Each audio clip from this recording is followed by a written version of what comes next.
How's it going, everyone? Good morning. Let me go and swap over scenes. Let me make sure that my gameplay audio is going to be working because I switched some stuff around. So let's see. Game audio should be coming from Minecraft. Okay, I have no idea if it's going to actually be working or not. It looks like it should be. It is working. The music is coming through. I might need to turn the music down just a little bit for the stream because it's not going to be... The stream isn't going to be too loud today. So... the reason why I'm playing Minecraft, just so we can get a little bit of a change of scenery.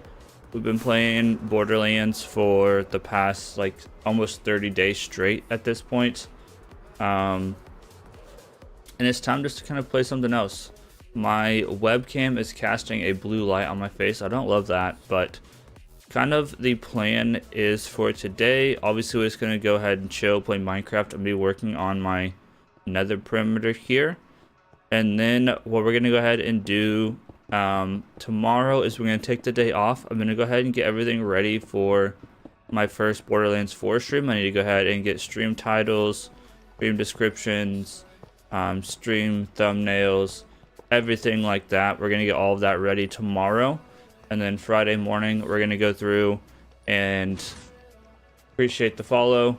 Friday morning, we're going to go through and play, obviously. Yep, super excited, Nick. You missed out yesterday. We did finish the game.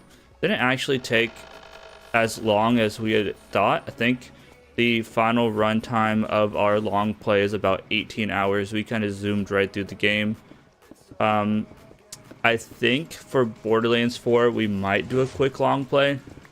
What we'll probably do is, or what my plan is I'm going to stream basically every morning on Borderlands 4 until we beat the primary story. I'm not gonna like rush the story or anything. My goal is just to kind of play it how I did in Borderlands 2, where I'm gonna try to stay on level because I heard the game is going to be a lot harder this time around. So I'm gonna go ahead and try to stay on level instead of whenever we went into the end game on Borderlands 4. I think we were a few levels under level, but with Borderlands 4, you could get away with that because the game was so much easier. Or Borderlands 3, I'm sorry. But Borderlands 4 is supposed to be a lot more difficult. So we're going to go ahead and do side quests and all of that fun stuff. So I'm going to stream every day while we're playing or every single morning while we're playing the primary story, going through all side quests like that. And then after we beat the primary story the first time, we're going into I'm assuming there's going to be True Vault Hunter and stuff like that. Once we get into that, we're going to go ahead and start doing... I don't want to say less streams, but I'm going to go and start switching towards my primary stream schedule that I want to go ahead and hit, because at the end of the day, my primary focus is going to be YouTube content still, and my primary YouTube content isn't necessarily gaming. So once we completely beat the entire game and we're getting into more end game, we might come back to DLC. We'll see. I'm not sure yet. Maybe whenever the DLC releases in the later months, we might come back. But I'm still going to stream the game until another major release or whatnot. But we're going to stream 3 days a week: Monday, Wednesday, Friday, and then maybe Saturday. and then those streams will be kind of like, oh, we're not doing the DLCs for 3. No, we don't have time. We literally have today. We would have 2 hours to beat all the DLCs. That's not possible. I'm just doing the main stories for all the Borderlands games for my marathon. I might go back and visit, but again, maybe, maybe not. I still want to go back and play Wonderlands, but again, no way we have time to play Wonderlands in 4 hours. Because we would have 2 hours today, 2 hours tomorrow.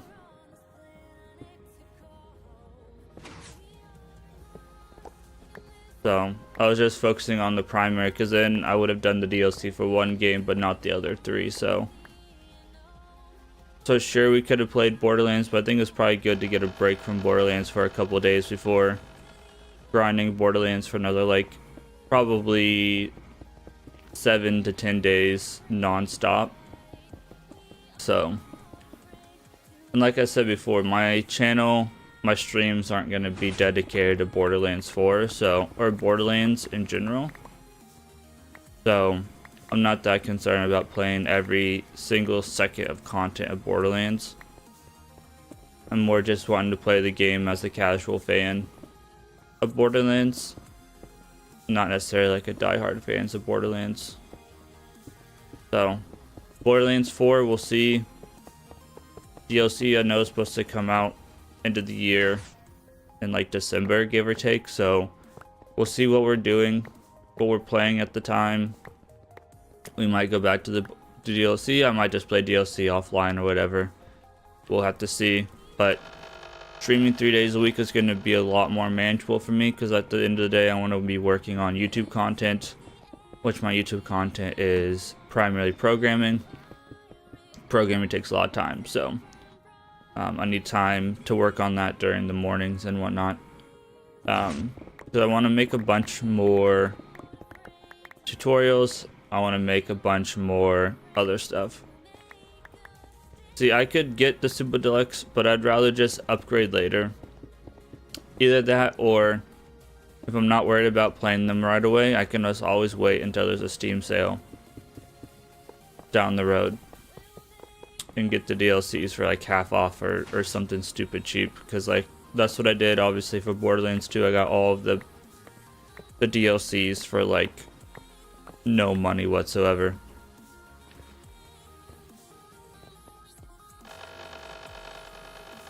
I mean, you can always upgrade your edition later, I'm sure. So I'm not too concerned about it.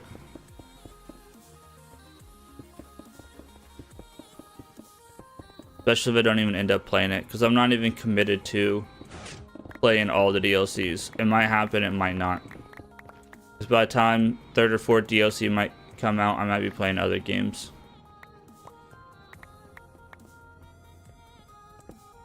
Because that's what happened with Borderlands 3. Which at the time, Borderlands 3 wasn't that great of a game, but if I'm really that concerned about it, in the future I can always upgrade to that $100 and whatever dollars. That's what I'm hoping as well. I'm sure it's going to be great. You'll get to play it before I do, because I'm not going to play it until Friday morning. I'm going to play my whole first blind playthrough on stream, so I'm not going to be looking ahead or watching any other streams or anything like that, so literally not going to look at reviews or anything. So I don't want any spoilers. I don't want to be swayed one way or another by what people think of the game. If people think the game suck, I don't want to read that online. I'd rather play the game and be my own judge if I think it sucks or not. But it has been getting bad rep, because like literally Obsidian flew people out to play Outer Worlds 2, and people are actually shitting on that game after being flown out to see it. So could be worse for Borderlands for sure. I really wish that this webcam didn't have, I might have to cover up this webcam That's true. I mean, I think people could tell the writing wasn't great on Borderlands 3, excuse me, after one day. But obviously, like, yeah, the loot issue, quote unquote issue of having so many legendaries all the time, that issue wasn't really found out until people were getting to end game and stuff. So probably will take a little bit of time. I'm a little bit concerned about the Vault Hunters not being terrific. But it's probably fine as well. I think I am gonna go ahead and play Rafa. I was going back and forth between Rafa and Harlow, because Harlow kind of has a similar like phase lock, I think, to like Maya, so that would be like a cool callback to Borderlands 2. But I think I'm gonna go the soldier build. It's not exciting, but well, just because the director's there. The director probably didn't actually write the entire game. He just like oversaw and wrote stuff off as like, okay, can go into the game, or okay, the story is okay. So if they got different writers in general, it should probably be fine, because I don't think it's all the same exact writers. It's just the same guy that kind of oversaw the writing of Borderlands 3. Because really, at the end of the day, the director of like a company, the director of a program at a company, like the director of my company isn't writing code like I'm writing code. So the director of someone, you know, overlooking story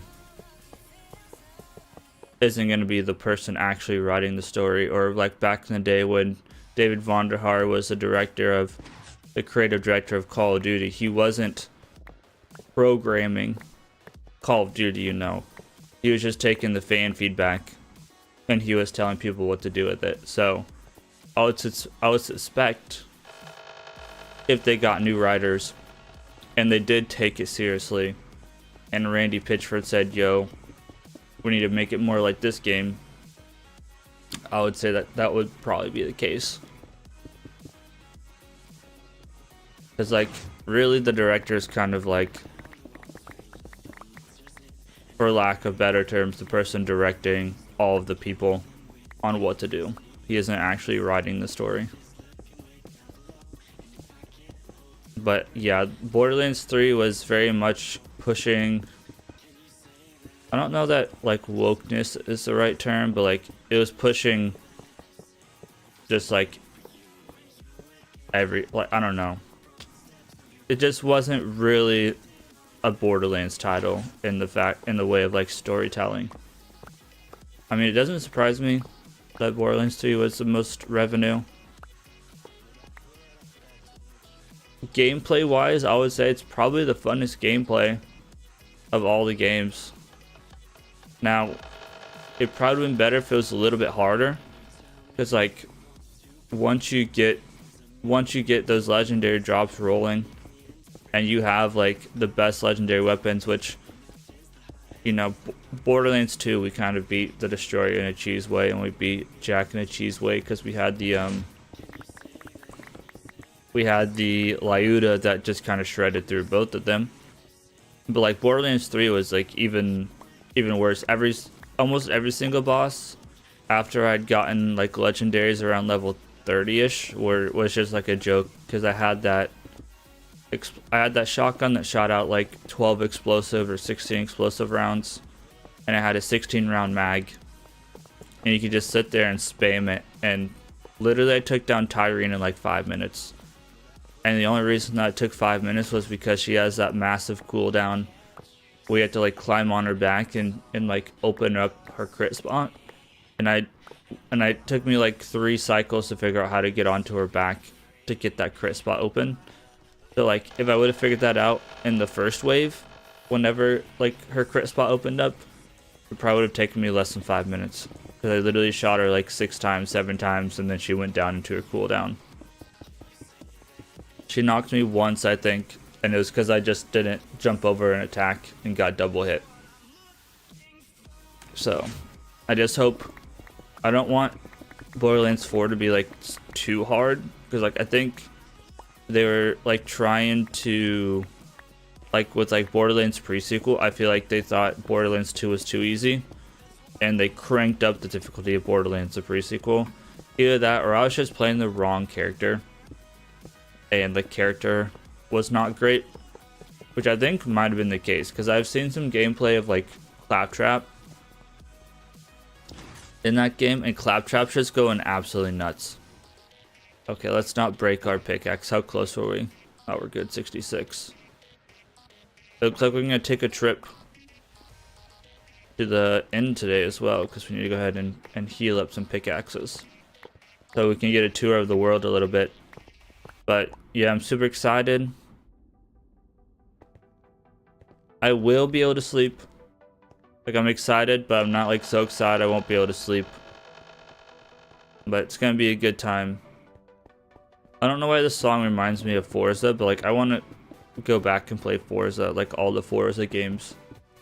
I hope that they bring out a Forza 6 or Horizon 6. I know they brought out like a new Forza game where it's like ever going, basically, where it's like they just keep adding stuff. So it's kind of like Call of Duty Online, but for Forza. I hope they make a new Horizon. I should look up. But if we're gonna do like Forza Horizon stream, I want to go like all out and get like a racing wheel. I've never like played racing games with a wheel, but that'd be sick to do like a racing streams with like an actual racing wheel.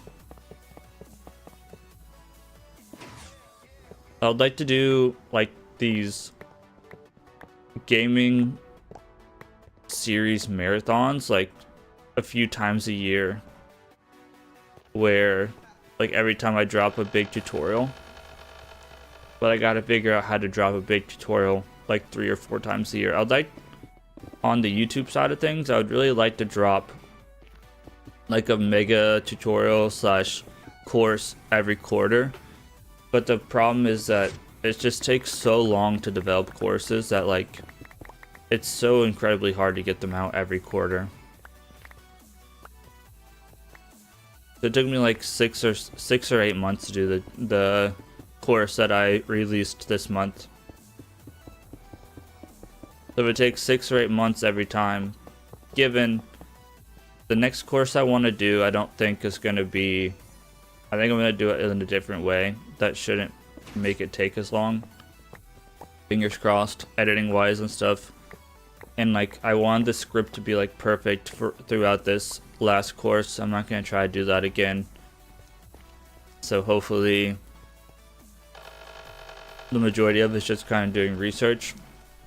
But basically on the YouTube side of things, I'm gonna basically start doing how to get into programming, how to do this language, how to do that language, so they can create those in less than 1 quarter, maybe starting next year, but at the end of each quarter. So do one, it'd be like what, April, do one like around this time again, or I guess it wouldn't be this time again, it'd be 8, doing around 12, whatever.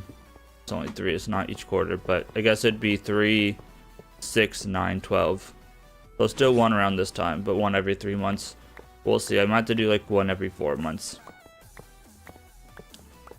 But yeah, that's kind of like my plan for YouTube side of things. Otherwise, I'm gonna do like 3 days a week where I want to do, what I'd like to do is a Minecraft hardcore world for Mondays, but we'll see. Yeah, I'm concerned about being able to play and record. That's why I was also hesitant on doing a long play of it, because I don't know if I'm going to be able to play and record. But we'll see. Hopefully they get the hitches and stuff gone. If we can just play without it just randomly starting to lag, that'd be cool. Because like from a like streaming standpoint, I wasn't dropping frames. Like my computer had plenty of power. The game was just being weird, and I think it's being part of Unreal Engine. They are going to be probably using Unreal Engine 5 instead of 4, I would imagine, because I'm assuming 3 was on 4. So maybe there's some performance there. But part of the reason why the game didn't perform that well was because it's on Unreal Engine. Which probably partially gives it that cool look, the cartoony look, but like they probably should have invested in their own engine at some point. But I guess at the same time, I lost count. I need to make sure this is 11. Call of Duty uses their own engine. They've just kept adding shit to it, and now it's a mess. I mean, there's trade-offs. Okay, there we go. I need exactly 11 by 11 square for the trick to work here for breaking Bedrock.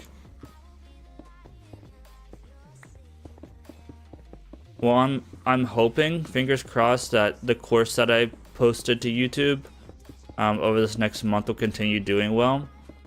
And hopefully, if it does well on Udemy, I've got 3 signups so far. And then if I get some ad revenue on YouTube, I'm hoping that I can get... Okay, I screwed something up. Hoping I can get a new GPU within the next couple months.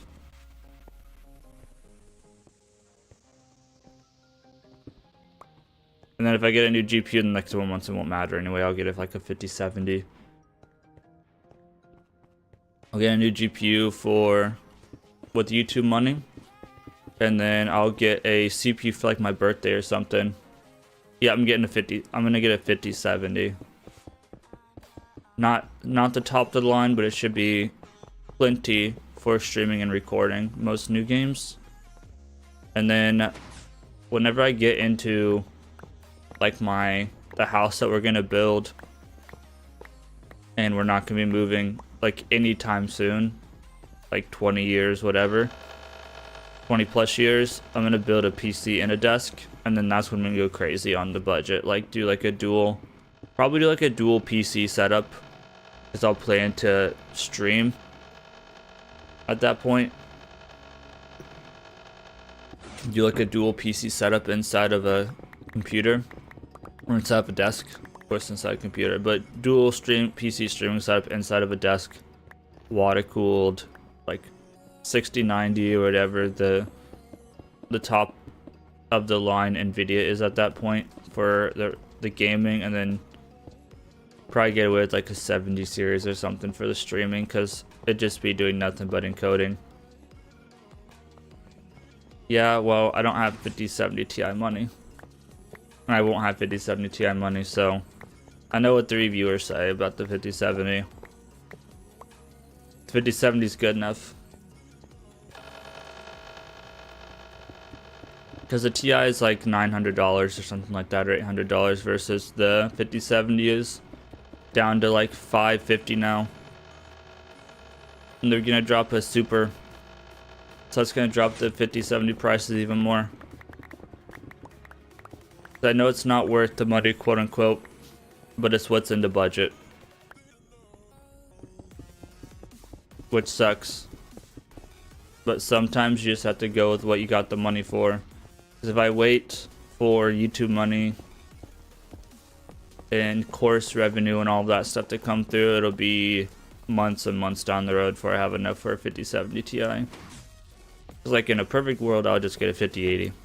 Like, to be completely honest. Because like in a perfect world where like it wouldn't matter if I dropped $1,200, $1,500 on a GPU, I'll just get the 5080 and call it a day. I know it's not a 5090, but it is what it is.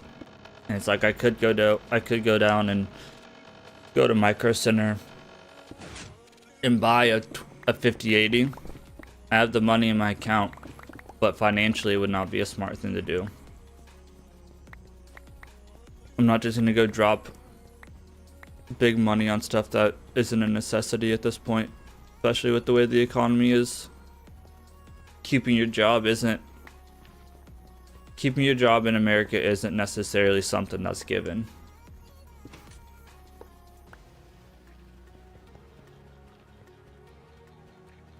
Yep. Exactly. I mean, Some people do have to give some of them back though. So I mean, depending on who they are, they don't necessarily always get to keep said product. Some people have to give them back. Now, Linus most likely doesn't have to give them back because he's Linus, but like, I think like Jay's 2 Cents and Bitwit and those guys sometimes have to give shit back. And now a lot of the big tech company, or a lot of the big tech tubers aren't even just like handing out free good promotion anymore, right? And now like Nvidia won't even work with some of them because like Jay's 2 Cents basically told people not to buy the 5070 and they blacklisted him. So I just wish that things would come back down to earth, because like a 5070 when I was, or not 5070, 70 series, like when I was in college and not really about PC gaming, 70 series is probably like $300. And the 80 series was like 600. Yeah, he gets stuff for free and probably gets to keep it just because he's so big. Same with like Linus. Linus probably gets to keep stuff. Now they probably have rules around keeping it. Like they probably can't just give it away or something. They probably like keep it in inventory or something. But yeah, they probably don't have to send it back. But the other thing with like Brownlee and like Linus is they don't only get the product for free, they also get paid by the company to do said promo or review. Like they get the product for free, they get paid by the company who gave them the product for free, and they get ad revenue from it, which is insane.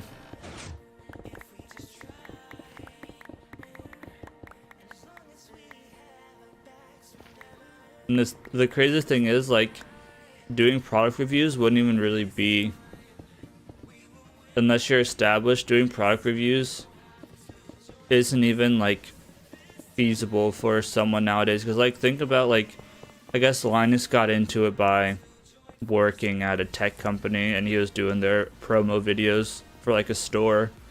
Like I'm sure like Brownlee was like buying stuff and returning it.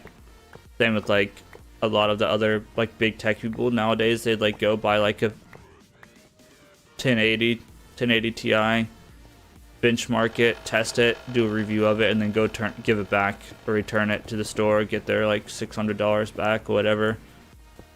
And that was that. But that's how they would go through and test so many products. And then now it's like, are you gonna go spend $3,000 on a 5090 to take it back? Maybe.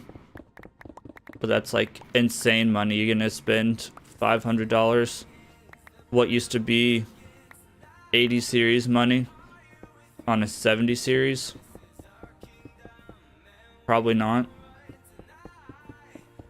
GPUs costing $1,000 were like not even in question back like 5 years ago. Like think about that. 5 to, let's actually say like 6 to 7 years ago. That's true, but like the small channels is what I'm saying. 6 to 7 years ago, a brand new GPU was like an 80 series brand new GPU was like $600, maybe $700. There wasn't even a single $1,000 card outside of maybe professional cards or Titans, and they were like $999. And now you're lucky to find an 80 series card, which isn't even the top of the line, for $1,200. PC gaming is dying because of it. It's sad. All because Mr. Wong wants more money over at Nvidia, and then AMD can't figure out how to actually make cards that work on like all games without lagging. Because like right now I have the FPS locked at 1,000, but or not 1,060, but like without mods and stuff I can run Minecraft with like barely 60 FPS on a decent card. And they can't figure out their encoding settings either. It sucks. It sucks the state of PC gaming.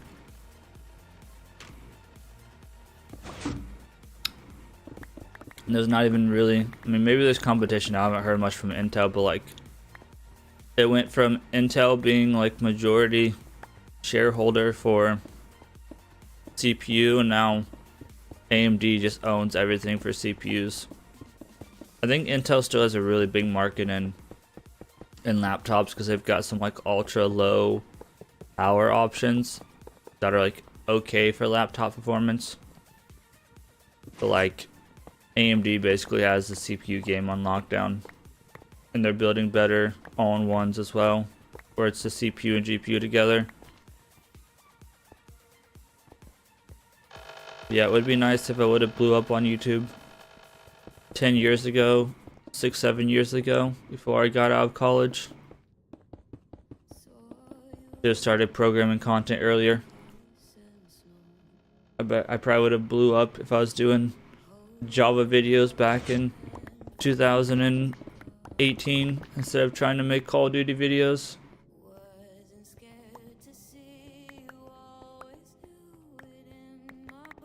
Yeah, we're in gaming wise now. It's like if you're trying to get into gaming for cheap, well, I say cheap, but if you're trying to get into gaming, it's sad because you are almost better off getting a console now. Because like PC gaming was always more expensive than like if you wanted to get into super high end. PC gaming was going to be more expensive than console gaming. It is what it is, but you could actually get better frame rates, you can get better quality. But now with the Xbox Series X, you're pushing 4K over 60 FPS. It's like, to do that, you need like an 80 series card. Maybe a 70 series, depending on the game. So it's like, why would I spend $600 on a graphics card versus $600 on a console for the entire thing?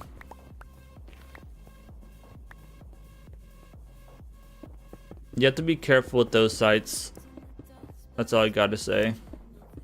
Because some of those sites get their keys unethically. I primarily use those sites for like Windows keys. And the Windows keys sometimes don't work completely. So be careful with those like G2A sites. I've used them before. I've used them to get like beta keys and stuff like that, but sometimes they get that stuff unethically, so you just gotta be careful. I'm probably gonna be getting the game straight off of Steam just to be safe.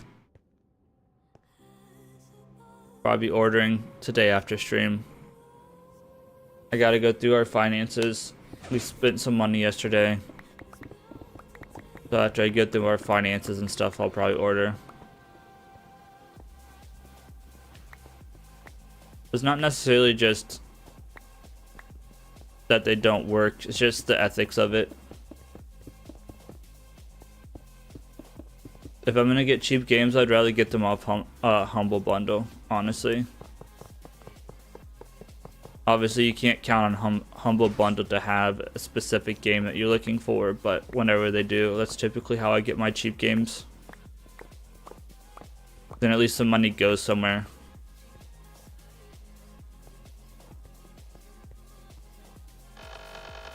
I'll look out Ian. I'll look up that Ian BA though.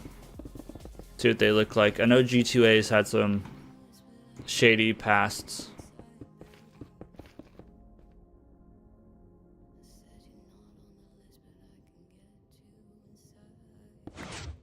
So I do need a new Windows key for this computer.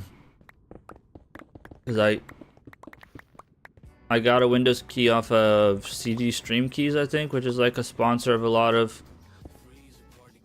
tech streamers, and it worked. And then my computer crashed one day, and it stopped working. I don't know if that's also part of the reason why my computer acts funky sometimes, but I'm not trying to completely wipe this PC again, but I'm trying to keep my main system platform the same for a while longer. I built this thing probably 3 years ago at this point. Probably 3 years ago in like 2022, maybe 21. It's been a few years, but I'm trying to go the upgrade path rather than new build. So I want to stay in the AM4 platform until I build like my 5090, and then I'll go into whatever it is, AM5 or AM6. Yeah, I'm on Windows 11 Pro because I wanted the VM capabilities for some programming stuff I was doing. So I got the 11 Pro key for like $30, I think. Back whenever I got it from CD Offer Key. I think it was $30 or something like that after a discount. But it was like a distributor. It was a distributor key or something, and something happened with it, and now it doesn't work. So I'm gonna try this Ian. I'll try this Ian EBA place and see if their keys are any good.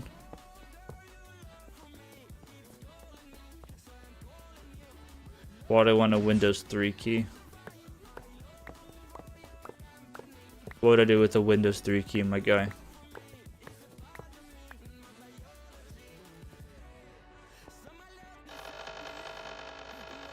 Well, that's why I have the interesting. It's a lifetime key and it just lets you upgrade over time or something. Does it give you free upgrades? It still kind of seems like it'd be a pain in the ass to upgrade from 3 to 11. Or are you just saying all of the keys are lifetime?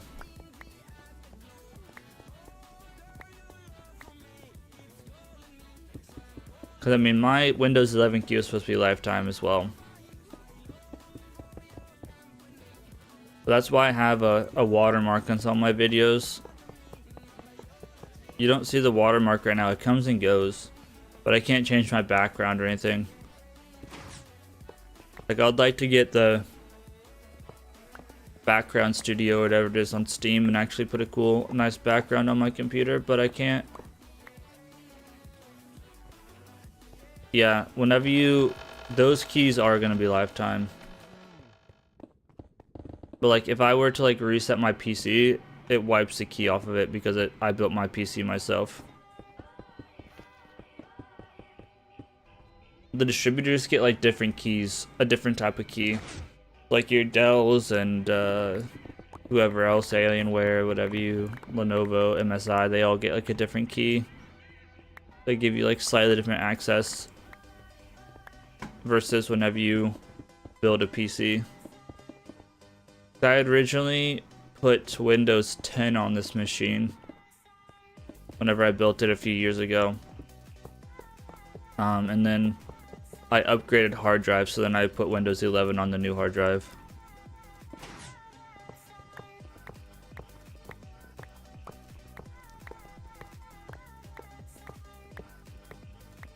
Okay, almost done with this one. So we gotta go around this massive square like 3 more times, and then we also need to go ahead, just not gonna happen today. And then after we go around the square like 3 or 4 more times, maybe 4 more times, we have to do the floor. Let's see, 1, 2, 3, 4. Yeah, 4 times. I've been working on this project for like several years now. This was a stupid decision on my part, but I committed to it, so now I'm gonna go ahead and freaking finish it.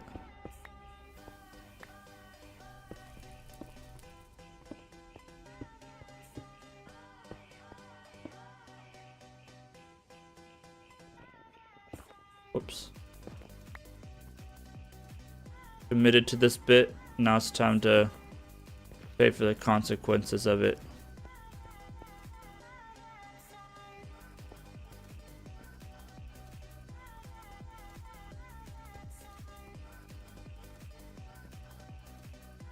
Interesting. That also seems... ethically in a gray zone, but you do you.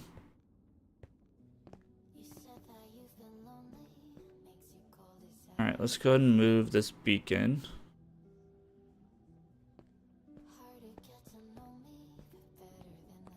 Like if you're buying a AAA game, I guess it is what it is, but if you're buying like a game that's going to be like an indie developer that doesn't make very much money, then I wouldn't want to screw them over like that by buying a game in a country where it's a lot cheaper.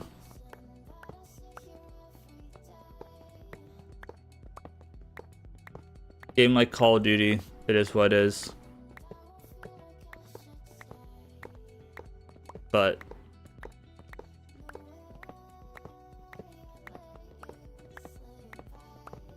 buying a game that from an indie developer that doesn't make like any money would be kind of shady in my opinion.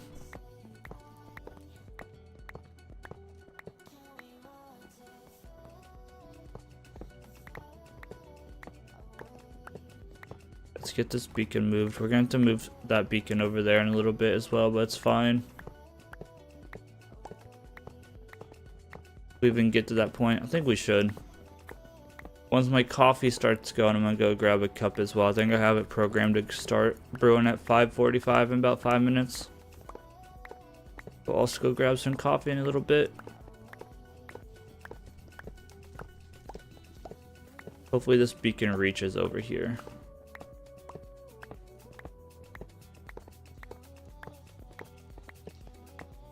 Like it's quite a ways away. Oh yeah, never mind. We're right next to this one. I'm stupid. Definitely reach.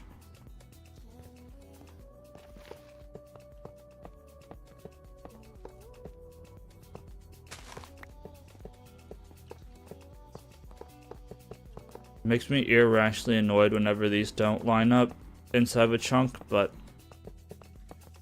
it is what it is.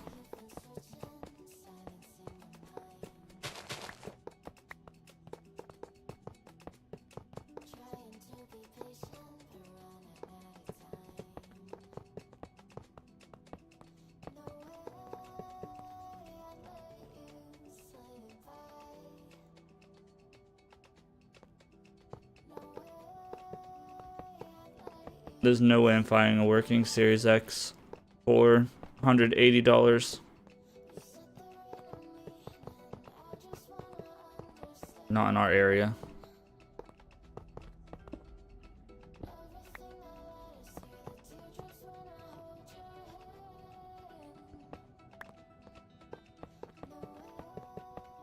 I'm not really that concerned about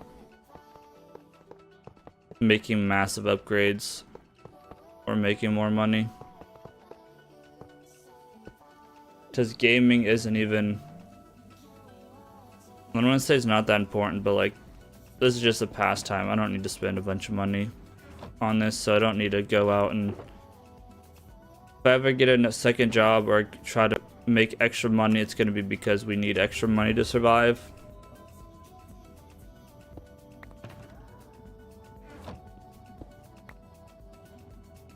Otherwise, I'm just gonna plan to save up over time. Okay, let's clean this up.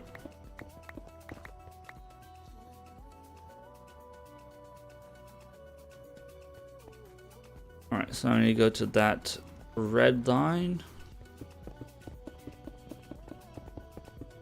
Or red block, and then that'll be the edge here.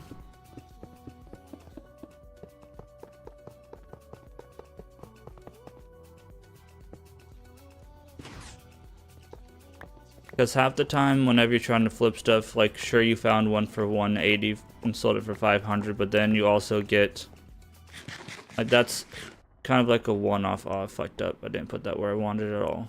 Or did I? Okay, no, it is where I wanted it. I've tried flipping stuff and building stuff, and at the end of the, typically it ends up not being worth my time, like 80% of the time.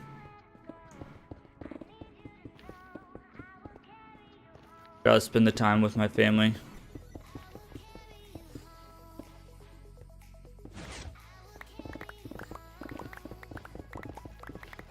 I'm gonna get second job. I'd rather just get like a part-time gig somewhere.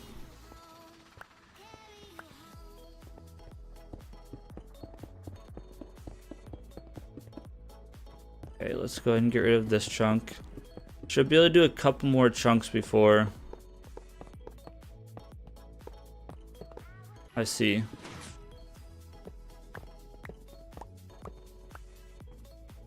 Yeah, we don't got shit here.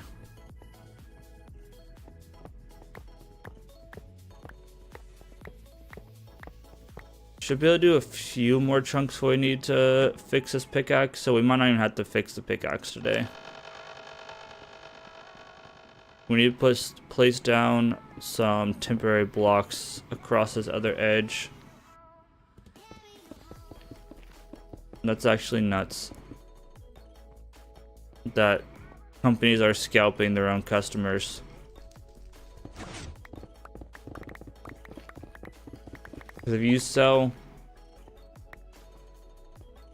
the Switch for 600 to a company, then they're gonna sell it back used to someone for like 700 plus. It's actually insane.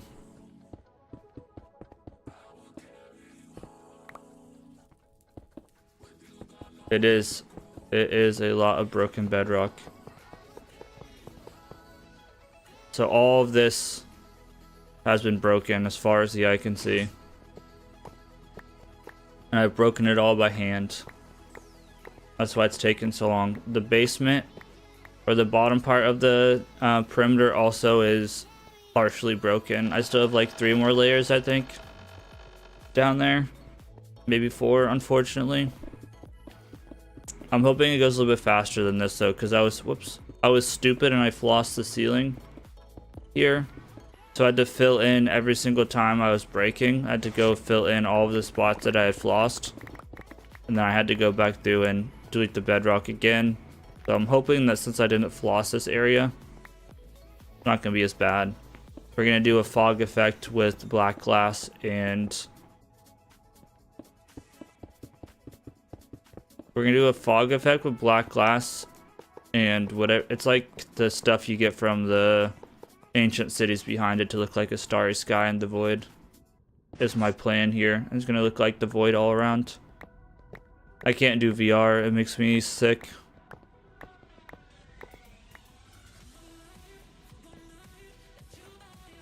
We gotta get rid of all of this bedrock before we do that. Yeah, people have done like void and the nether, but like I'm doing like real void. Like whenever we have this bad boy all done, it's literally gonna be void and then nothing above, and then all around is just gonna be black with like stars basically. I'm terrified of getting the glass. I know we can just trade for it, but it's still gonna take a long time.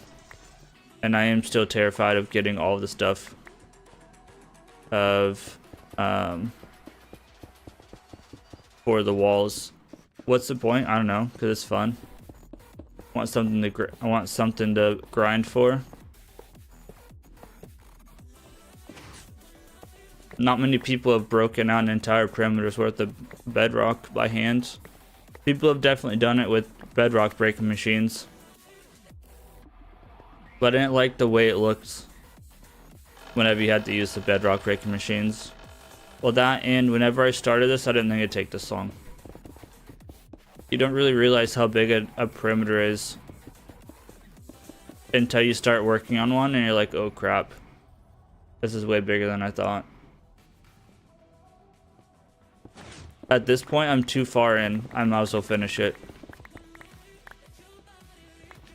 Like, I used to make like halfway regular YouTube videos on this world until I started this project, and it's like I had to work on it for a while and then I had to go work on something else, because if I only do this, like imagine this was the YouTube video for like 20 or 30 minutes.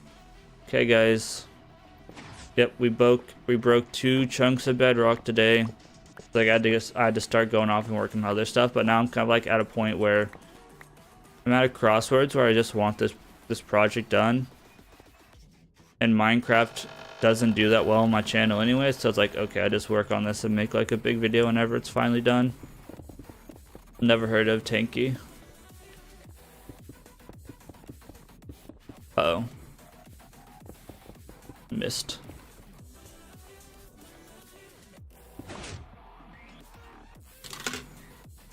But I'm also planning on doing, after I beat Borderlands 4 here, I'm planning on doing some hardcore stuff. Hardcore Minecraft.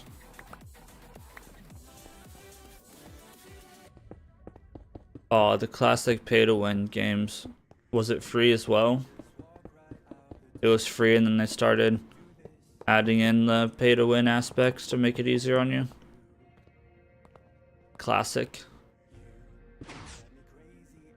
That's when 2016 was about the year of loot crates. Around that time was when loot crates started coming out.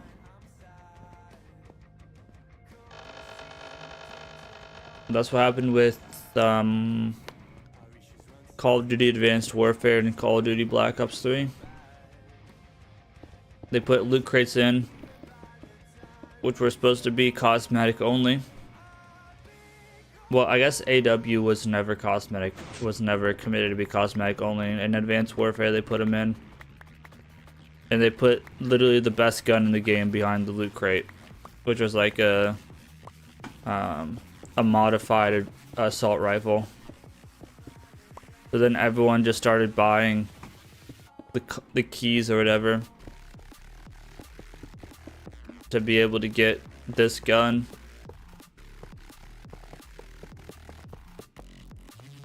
I've never heard of that either.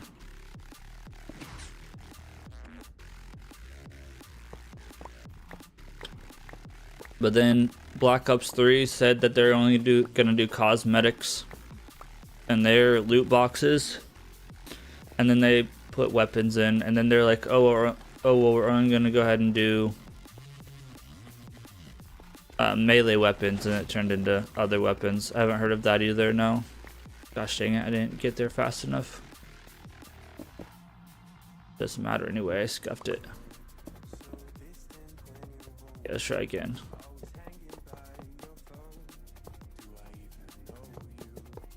I'm telling you, the only games I played were GTA 4, GTA 5, Call of Duties, and Fallout. That's the only games I played between the years of like 2009 and like 2016. Around 2016, I started branching out into other games. I had some racing games, but like I didn't play like any games outside of Call of Duty and GTA whenever I was a kid. And into college, my first year of college, in the summer I had an internship, and I saved money to build a PC. And once I built my PC in 2017, that's when I started branching out into other games like Borderlands and some other stuff. But I don't know, I'm not too big into RPGs. Tried playing like Skyrim, and I really couldn't. I wouldn't consider Borderlands an RPG, because it's a looter shooter, so that's why I kind of like it, because it's action packed. Technically Fallout is a RPG, I guess, but I kind of like the aesthetic and the vibe of Fallout. The problem with a lot of RPGs, a lot of them have fantasy aspects, so I'm not into fantasy, really. Like with Skyrim, I think that's what's turned me off on Skyrim, and that's also why I haven't really played Witcher. It's because of the fantasy aspects.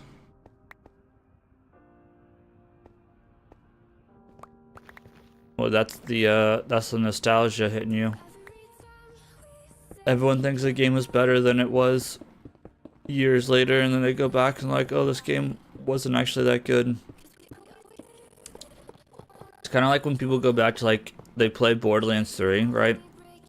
And then they go back to Borderlands 1, they're like, oh, this game is kind of clunky.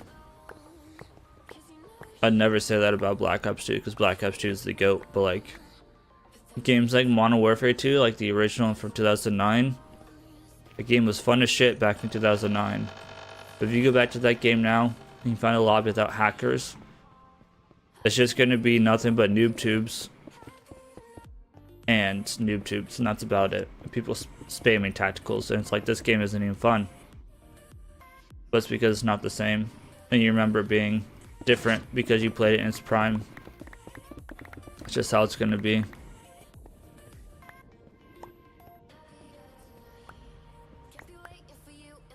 Flash isn't even a thing, I thought.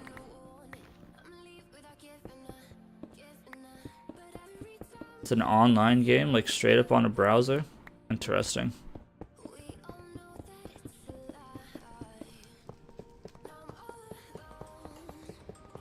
They have to change and evolve over time though, otherwise people are going to stop playing. Knowing when and what to add and when to stop is another thing, but if they don't adapt, people are going to move on.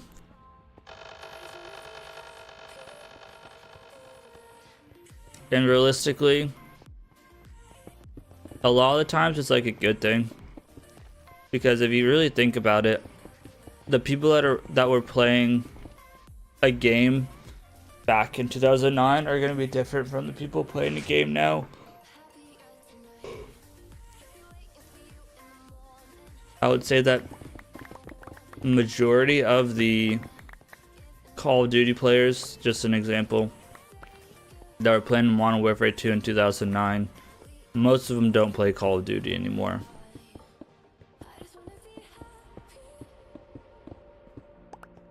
Yeah, exactly. They're catering to younger people, younger players that are coming in, because most of the people that are your age that played back then aren't playing the game anymore. So why would they try to cater to that person? And that's my issue with like trying to play Call of Duty, is they cater very much towards these newer players, not towards the players that were playing back in 2009, 2010. So I'm like part of a dying breed of people that played back then and still play the game and still want to be half decent at it, versus a lot of people back then were kind of just like sit back and don't try hard, they just kind of want to play, versus nowadays the kids want to be cracked and shit. Fortnite has a big influence in all of this. Shoot, now I don't know how far to go. I think it was like 3. Yeah, it's right here. Fortnite and Call of Duty are kind of the blame. I feel like they're like the big AAA. Fortnite wasn't even really AAA, I guess, but like Fortnite kind of came out of nowhere. But like those games kind of figured out how to milk the players and get the younger generation in, and then a lot of companies started following suit, especially with the transactions and all of that shit. I mean, technically, CS was doing the microtransactions. They had their game on fleek. Yep. And Call of Duty / Activision, really Activision and whole as a whole, really like amped it up.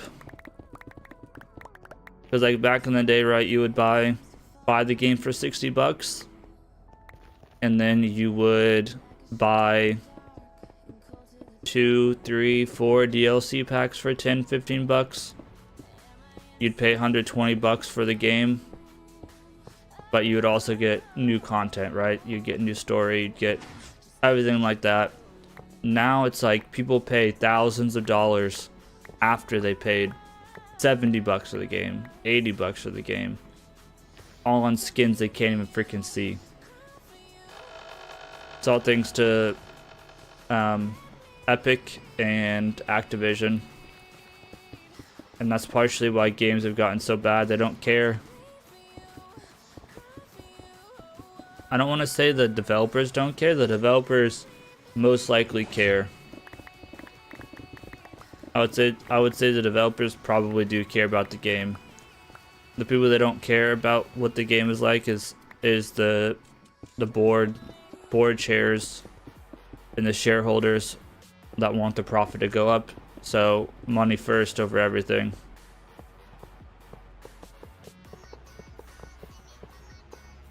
Never played that game, but it's sad. It's like Smash, isn't it? But for like Marvel. I was never into superheroes and shit. Alright, gonna wrap up this section. And think about the collabs that Fortnite does. Fortnite does some like crazy collaborations. It's actually more impressive what Fortnite does because they gotta get the licensing and shit, but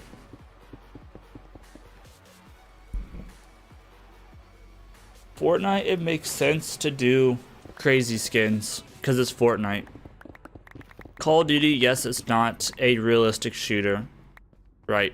So like the whole like, oh, it needs to be realistic. I don't care, but like, can we at least like stay with the theme? Like, why is Nicki Minaj running around in my game?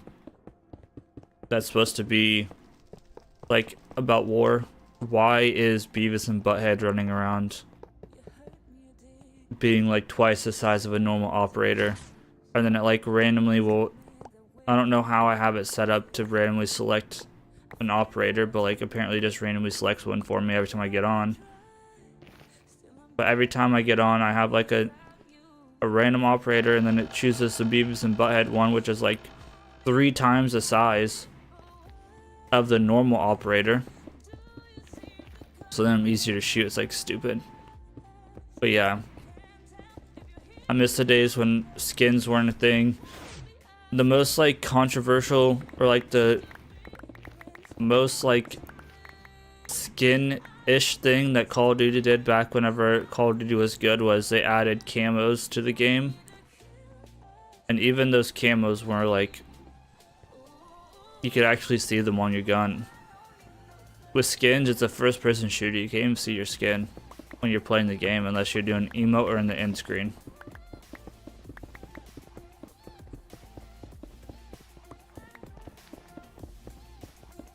There might be, but I don't know what it would be. If I had to guess, either game prices are gonna go up, and we're gonna have to go ahead and kill microtransactions, or every game's gonna be free. Every game's gonna be a free-to-play game, where microtransactions are their primary source of income. I don't think it's gonna be sustainable to do both.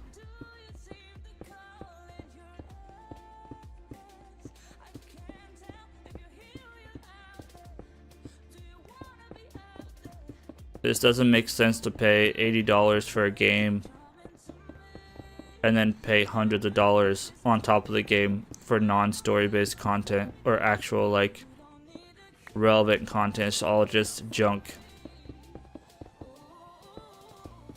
The only issue is to be able to get to that point, people have to boycott, not buy the game. And I don't know if I see that happening. Yeah, like that's why Call of Duty is like the most egregious offender of this. They pump out a game every year. God damn it, I missed one again. Call of Duty pumps out a game every single year. Does the same shit. Where it's 60, 70 bucks. And they sell hundreds of millions of dollars of microtransactions. Like, I'm at the point of Call of Duty where I'd rather them just, like, sell you one game, maybe. That's sad. Yeah, that's even worse. Like, I'm at the point in Call of Duty where I'd rather them just make one single game, like a perpetual game. It doesn't have to be free to play, just like maybe like one game costs $80. And then just add to the game over and over again every year. or every quarter they add new maps, every quarter they rotate things in and out, and then they can keep their microtransactions. That's actually insane.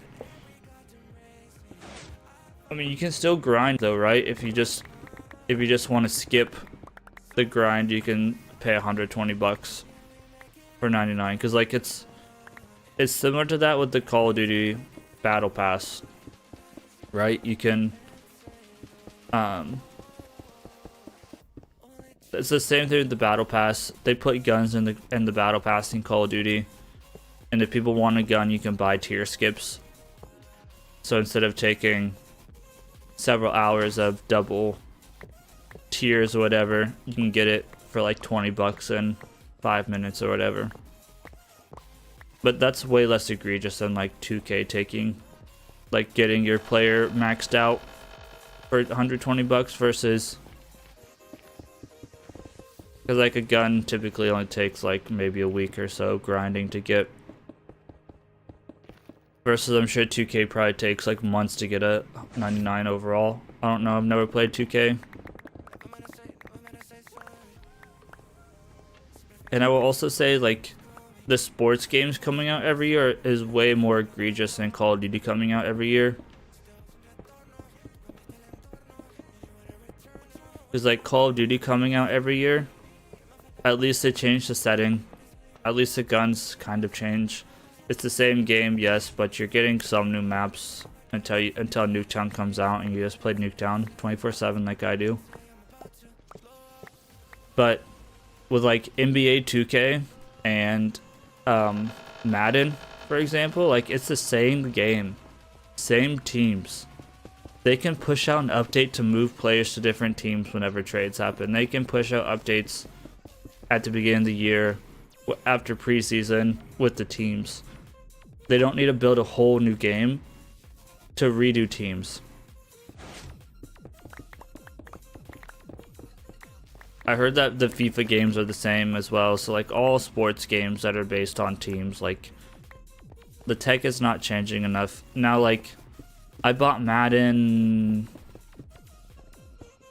25-year anniversary.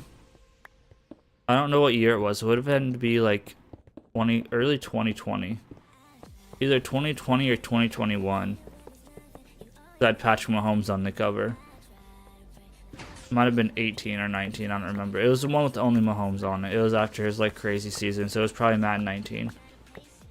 So now if I came back, went from Madden 19 and then got like Madden 25 or Madden 26, that might be worth it. That's like a 7-year jump. But like I'm not gonna buy Madden every year. I'm probably not gonna buy Madden at all anymore, because I don't know, I don't really play football games. I'd rather watch them. But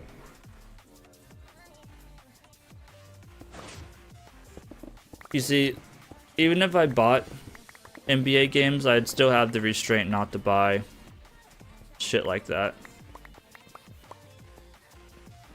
Call of Duty, I've never bought a skin ever. GTA got a shark card once for Christmas. That was like one time when I was like in college. And it was, I got a shark card because I had extra money from Christmas. I didn't even buy my own money. It's like I've never been susceptible to microtransactions.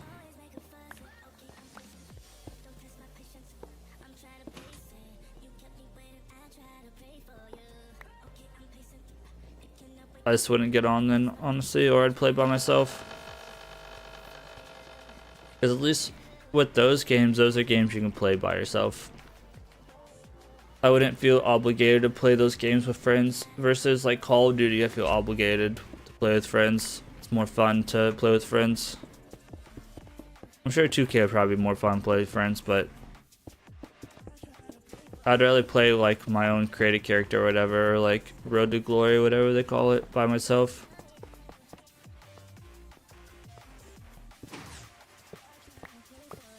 But that's just me. Everyone has their own preference, obviously.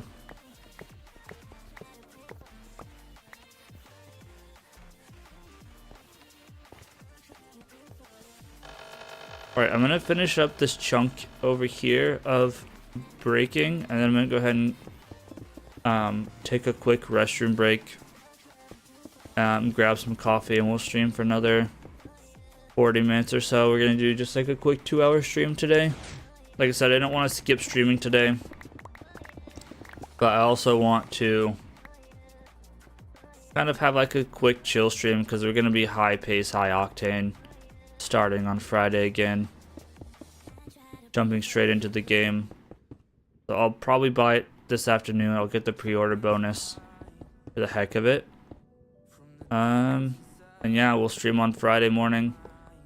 I can't stream tomorrow night because I don't want to stay up way too late and destroy my sleep schedule.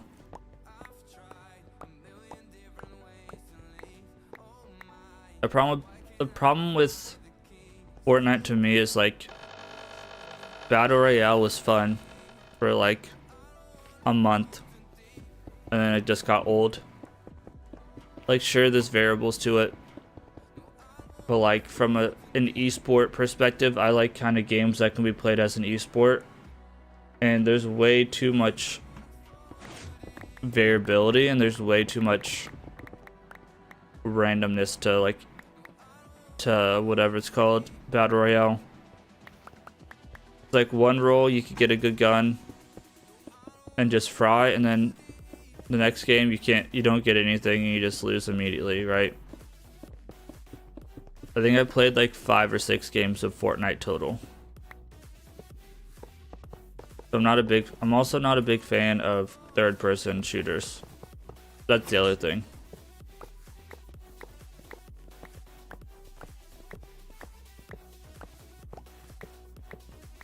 Alright, I'm at to take my break right now. Actually, I need to go get my daughter a bottle real quick to get her back to sleep. So I'm gonna go ahead and pause here.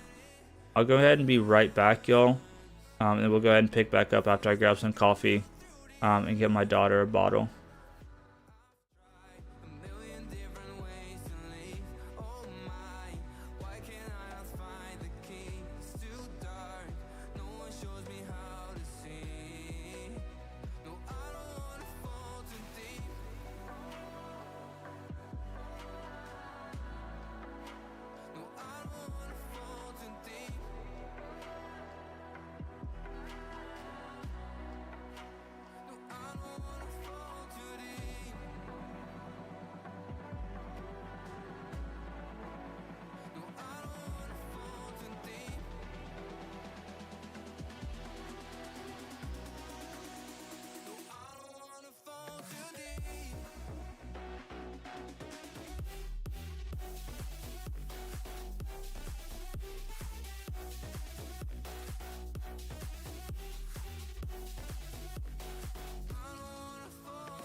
What does perfect even mean?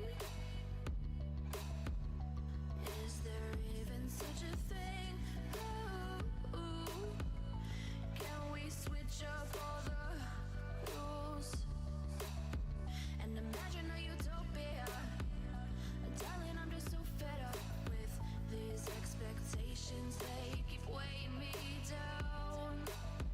My heart is begging me to get the hell out of my head.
Temptations, they keep weighing me down.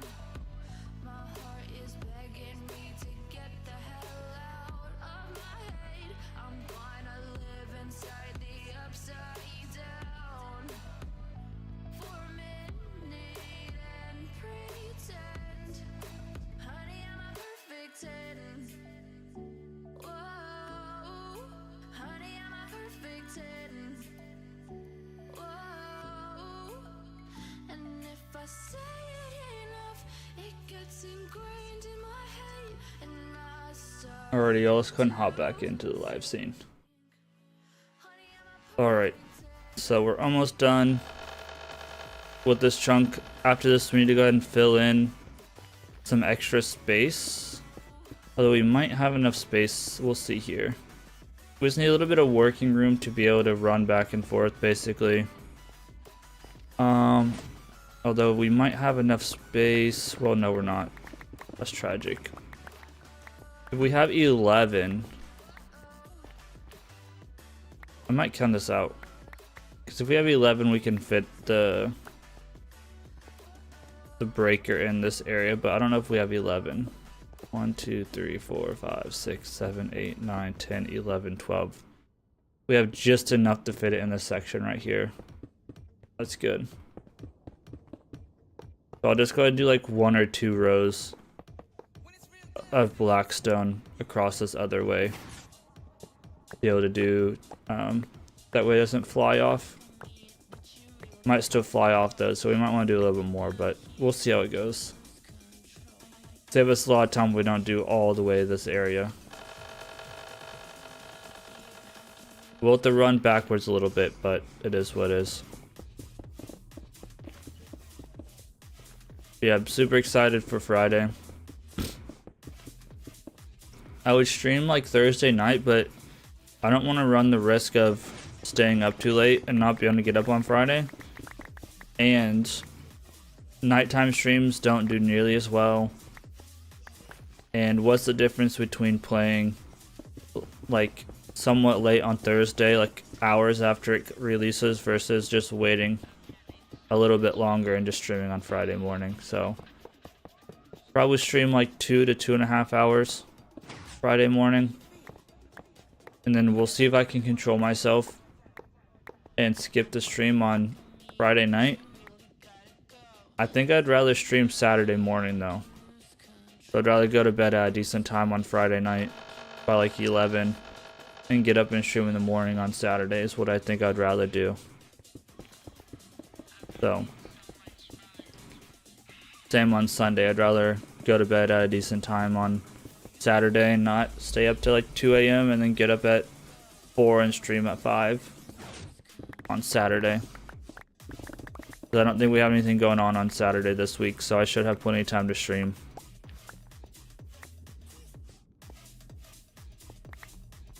And I'm going to be very curious how long the game's going to be, like if you primarily focus on playing out the story.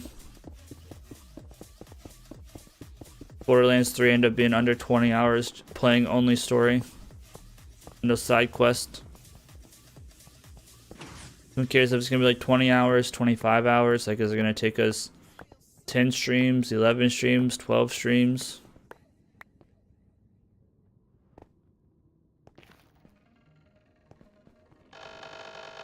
If we're getting into like the 24, 25, 26 hour, we might have to scrap the idea of doing a long play. Dang it. And the long play would just have to be stream VODs, basically. I trolled on this one.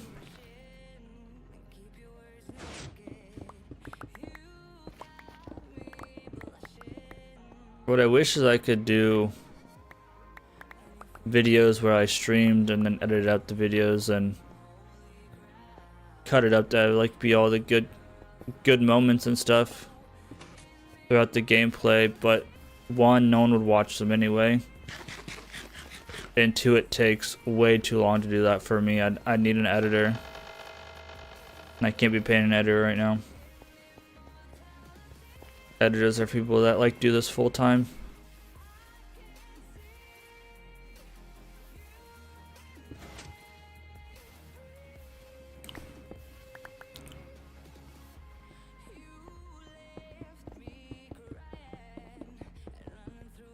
Okay, this one should be good.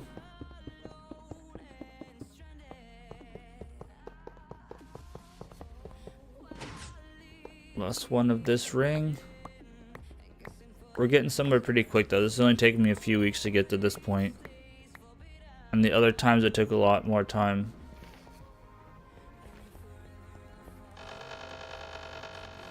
I'm probably not gonna do like all of the side missions on the first playthrough around. I'm assuming it's gonna be similar to Borderlands 2 where you don't want to be too over leveled going into the second playthrough. So I'm only gonna do side missions to get to the point of being on level for said missions. And then do the second and third playthrough, I'll do all the side missions. So that's gonna be my approaches. I'll do side missions as needed.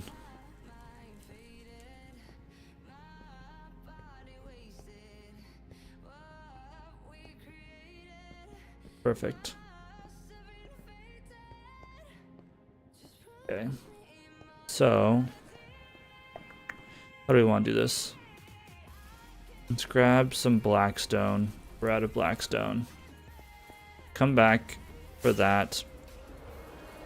My goal is to basically complete everything in the game eventually. I don't know that 100% completion is going to be done on stream. But for the first long play, we're just going to play through the campaign or the story. And then we'll circle back and do all the side missions and stuff through our second and third gameplay once we get into endgame. I'm hoping that this is the first Borderlands game where I hit max level. The only thing is like max level. The only thing that scares me is that like when Borderlands 3 came out, I feel like I wasn't really compelled to play the end game. So hopefully I feel more compelled in this game.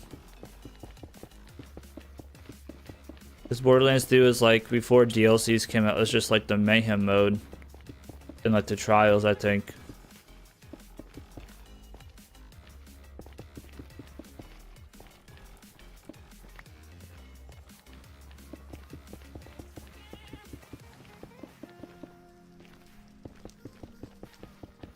I don't know how to use custom capes. I don't even have a cape on myself, I don't think. Oh, I do. No, there's. Yeah, I don't even have a cape on myself. So I have no idea how to do it.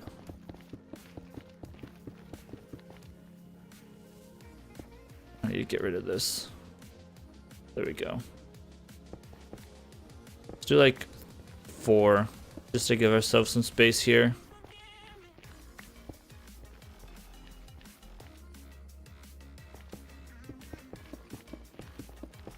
I don't keep up with how to do all of the skin and all of that stuff, so I'm sorry. I literally grabbed, so my skin is literally just like the Minecraft birthday pack from the Xbox 360. That I used a long time ago. And then I refound it. But yeah, other than that, I don't really know how to do any of the other stuff. I probably couldn't even tell you how to change the skin. This is what I do whenever I get on this game. Is break Bedrock at this point because I'm a dummy head and got myself way in too deep into this project.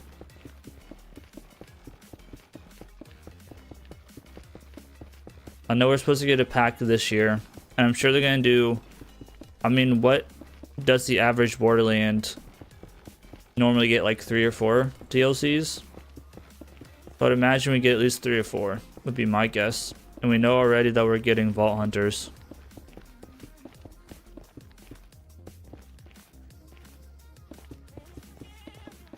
So there's going to be Vault Hunters. Hey, I appreciate that, Zenzi. Thank you for the follow. Sorry I couldn't help you out with your question, though. And if you're curious, we are working on another perimeter. The perimeter is done. The gold farm and the wither skeleton farm are done. Now I'm just deleting Bedrock for decoration, basically.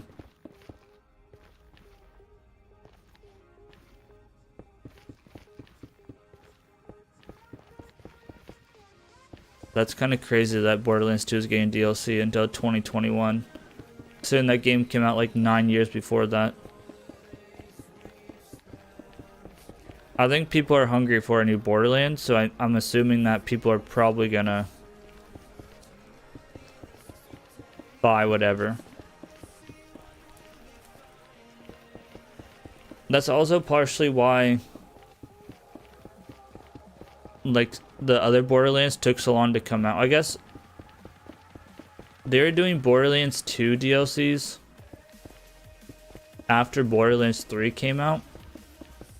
Or did you meant to say Borderlands 3 was getting DLC packs until 21? Because didn't Borderlands 3 come out in 19? I didn't remember to bring my shulker box with me.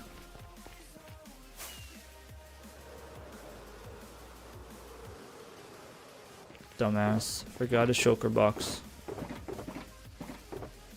When was it? This one. There we go. I gotta figure out where it was.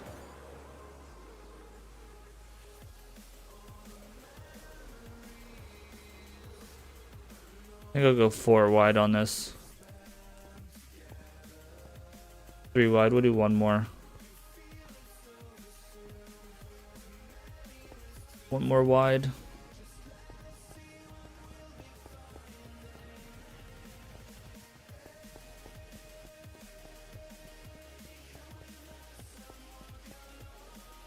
I would assume that they do at least 3 or 4.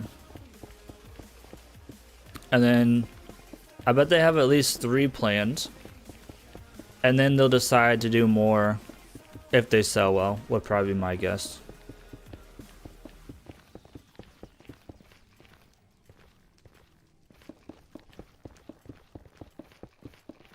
The pack you're talking about, so it came out like right before Borderlands 3.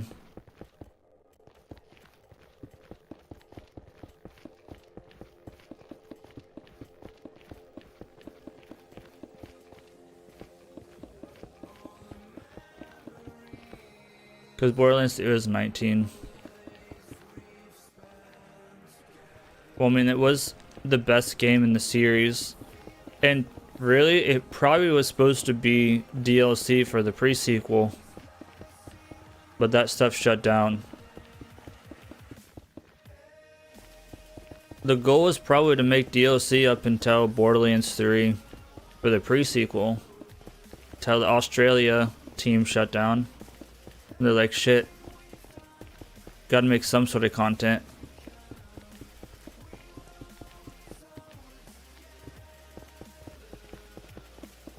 The pre-sequel story was interesting, but I think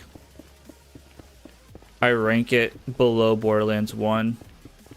The mechanics were cool.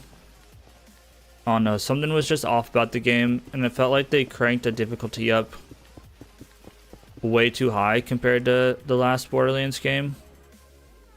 Or Borderlands 2. Borderlands 2 kind of felt like just right, difficulty-wise. It felt like, and again, I could have just been spec'd wrong. But it felt like the bosses in that game were stupid hard, and like, the Sentinel was the stupidest boss I've ever fought. Situation. So I didn't really enjoy the fights that there were. So like that's why I'd put it probably below 1.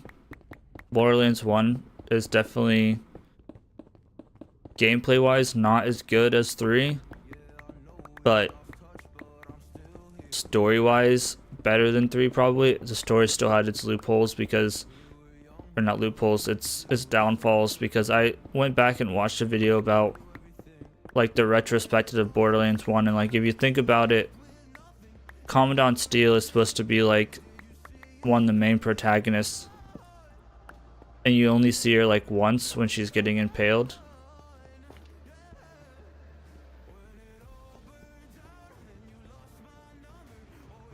So it's like, okay.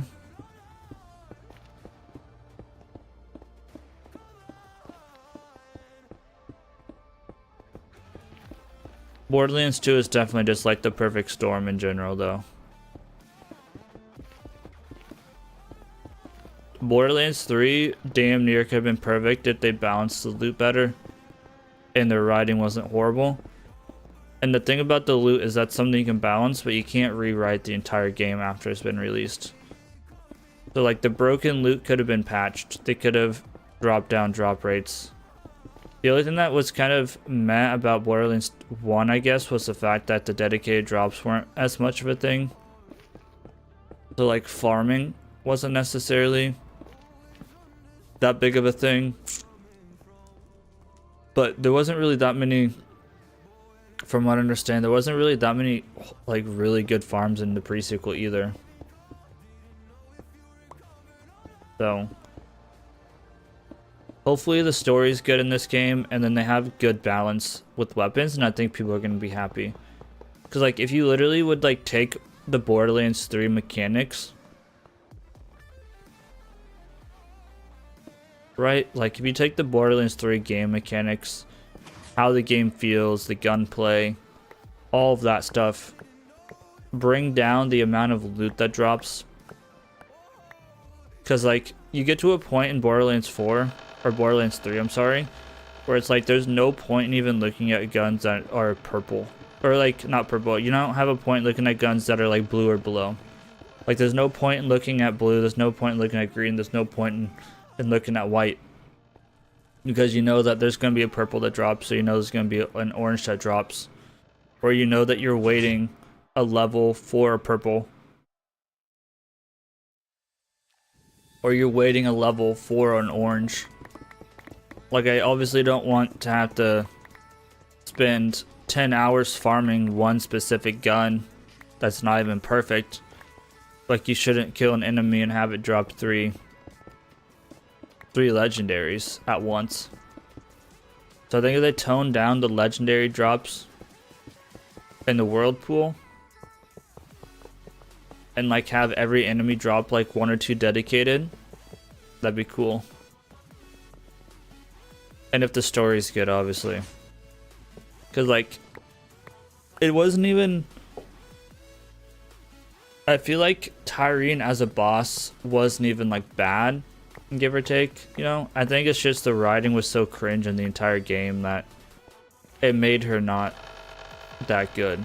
I mean, and the whole premise of them being like streamers and stuff.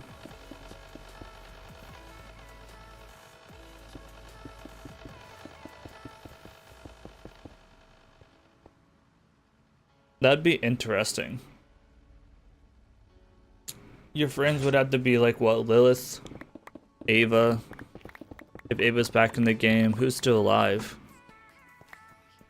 Probably some of the characters from Borderlands 3, I guess. Jacobs, I guess he's not just from Borderlands 3, but Hammerlock, those people, I guess, maybe. We'll just have to see.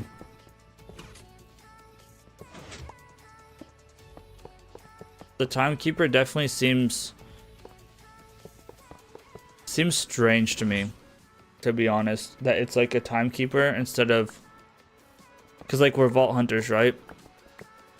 And hopefully the vault is like tied in somehow, but like it seems strange to me that the primary boss or the person we're trying to go towards isn't a vault somewhere.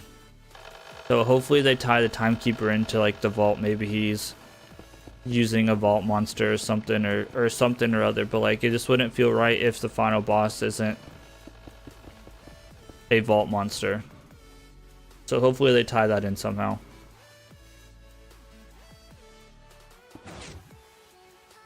I also think my daughter touched my knob on the back of my microphone again because it looks like it's peaking a little bit high.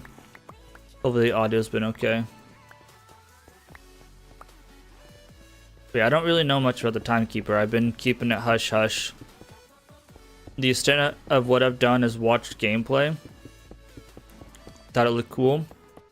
And watched a few Vault Hunter videos to kind of see which Vault Hunter I want to use. I'm going to go ahead and try to spec a Rafa to see, make sure that he is going to be the person I play, but I'm 99% sure I'm going to probably be playing Rafa. Either that or Harlow. So it's got to have some sort of vault. I mean, otherwise it's not a Borderlands game. You're not a vault hunter if it doesn't have some sort of vault. I'm assuming it's probably gonna have a similar, or I'd have to guess it's gonna have some sort of similar like arc as Borderlands 3 did, maybe with multiple vaults. But I don't know if we're traveling away from the moon though, I guess, so maybe there will be only one vault. But yeah, like there's no way there's not a vault in the game. Because we're literally called vault hunters. Wouldn't be right. But I'm just curious how they tie that into this guy. But I didn't know that the timekeeper was in Iridian. Maybe that's common knowledge and I didn't know it. Because I haven't been keeping up enough.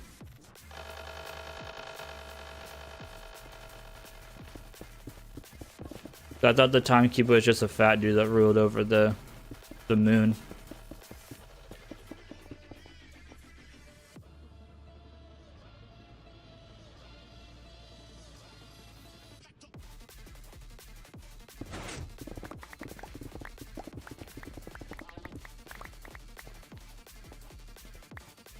Yeah, tomorrow I'll get all my stream stuff set up. Need to get our thumbnail made. I need to lock down that we are playing Rafa, because if we are, I'm going to go ahead and put Rafa on the thumbnail for obvious reasons.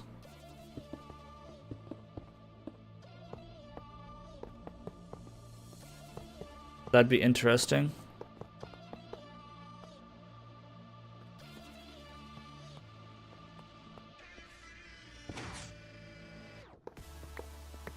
You gotta see if there's even a vault first.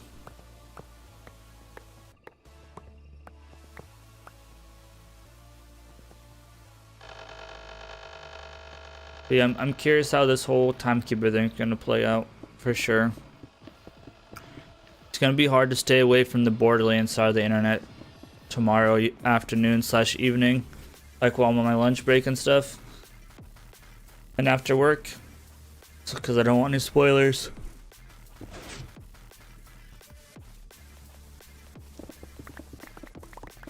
But there's no way people are gonna get like that far into the game by the time I play on Friday, especially if it's supposed to be so many hours of content. There's no way someone beats the game before Friday morning at 5 AM. That'd be less than 24 hours after the game launched.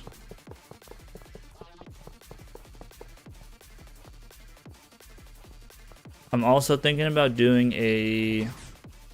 Whenever the next Call of Duty comes out, I'm thinking about doing a grind to the first Prestige at the very least. I don't know that we're gonna be able to stream a grind to Dark Matter or whatever the Mastery camo is, but we can at least try to do a grind to the first Prestige on stream or something. That'd be cool.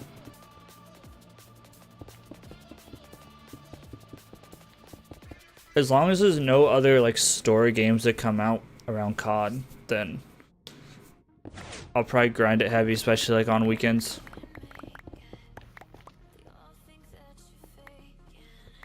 I gotta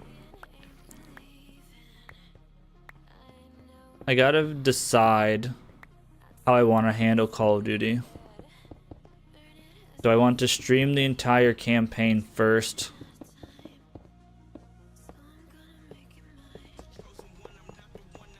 Interesting. The campaign early? Son of a bitch I'm in. I don't know, actually.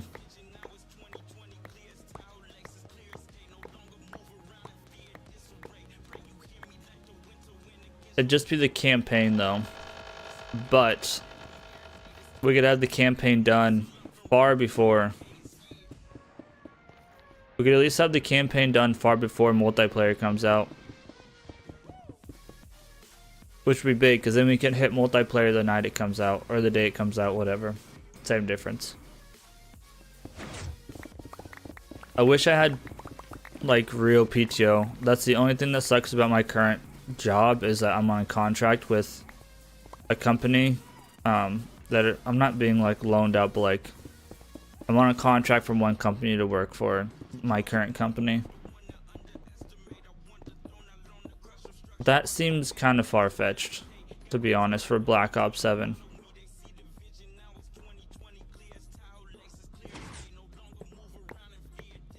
I'm gonna have to look into that one.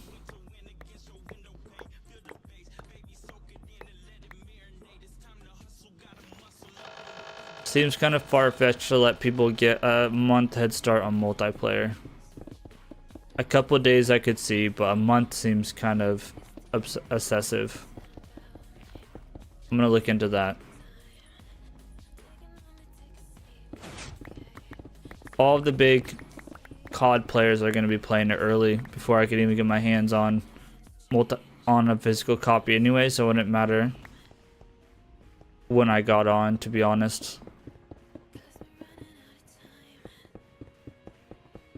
Because like the people that do the grind to 10th prestige get the game early.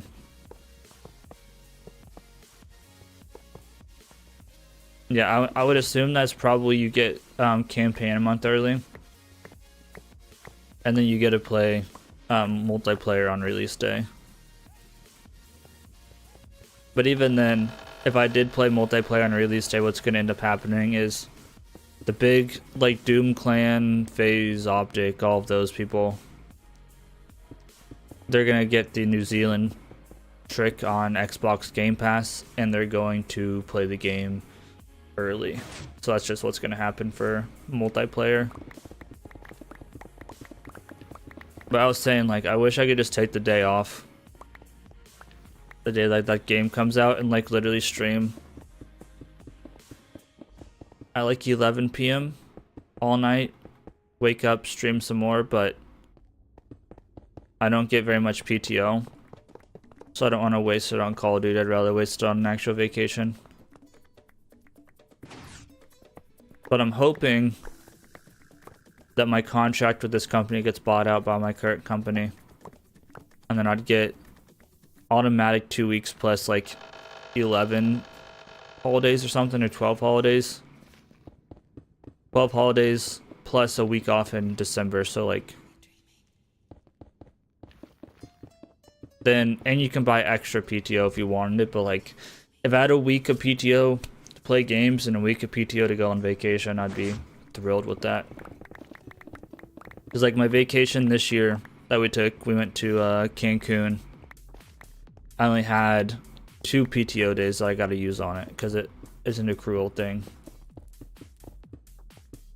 See, that'd be nice, right? The way my old job that I had was 3 weeks no matter what. Every year, every new year, you would get 3 weeks, and then you can roll over 40 hours. So you could get up to 4 weeks a year. My new job, the contract that I'm on, it was you had to work for 1 year, and then now it accrues like X amount of minutes / like point however many hours per week, 40 hours a week you work. So like I had worked an entire year, accrued PTO until May this year, and had 2.8 days of PTO or something, and that's it. And they only allow you to take whole days of PTO. So I had worked there for like 2.5 years, and I'd been able to use 2 weeks or 2 days of PTO. I had 1 US holiday that I used, and then I missed out on like 3 days of work or something. So I missed out on like 3 days, 24 hours, and I get paid by the hour. So yeah, I'm hoping my company can buy out my contract soon. That was the original plan. My current company, like I said, gives 2 years or 2 weeks automatic, but you also get like almost 2 weeks of holidays. Because I work for a car manufacturer, so they have to give all, even though like I'm not part of a union, they have to give all the employees the union holidays, or at least the option to take the union holidays. So that's why we have so many paid holidays.